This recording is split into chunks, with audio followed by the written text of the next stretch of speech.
If you're in charge of meeting compliance, you got to make sure you got everything right. So it is very, very important to trust but verify. And Absolutely. Jamie, take it away, because I know you're big on this. This is a huge topic for me. I'm going to tell a story right now that's going to maybe get me in trouble. My mother might watch this because it'll show up on social media.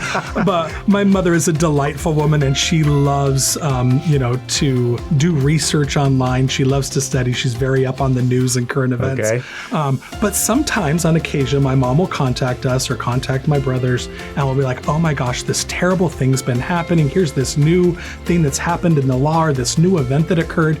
And so she'll send it to me, and I'll look at it, and it's from The Onion.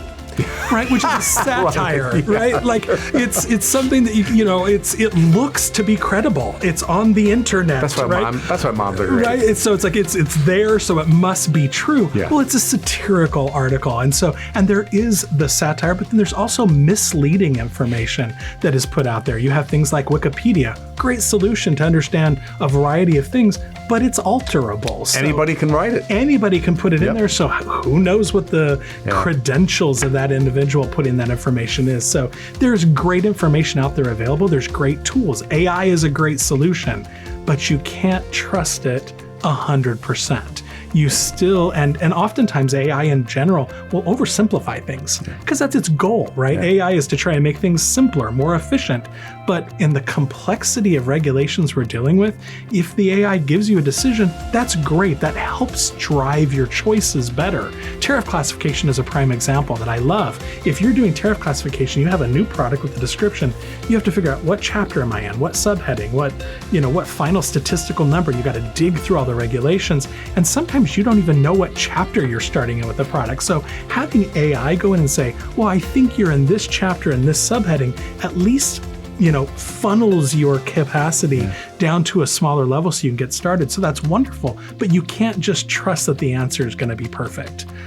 You can also discuss that what's on social media is going to be 100% accurate. A new regulation is not a regulation until it's published in the Federal Register. So just because it's on Truth Social or on Twitter, it doesn't necessarily mean that that's law yet. So you have to do the validation. Well, and what should guide their decisions in terms of validating things? Again, beyond don't go to Facebook. Yeah, don't use Facebook, Instagram, and Twitter as the law. That's not legal sources. There are legal sources, right? So the Federal Register is a great way. There's the Code of Federal Regulations. There's the published Federal Register.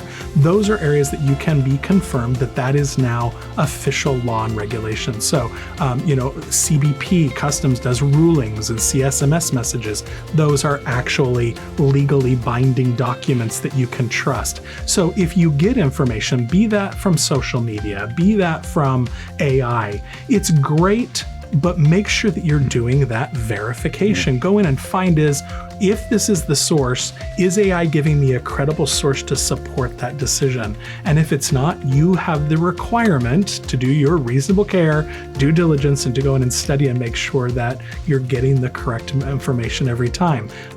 Again, AI is great, but AI hasn't got the cognitive power yet to really judge. Yeah, and AI is not really in charge in case there's a mistake, okay? No, it doesn't pay the penalty, right? No, they're not going to pay the penalty. Yeah, ChatGPT owns zero responsibility in your corporate decisions. You do.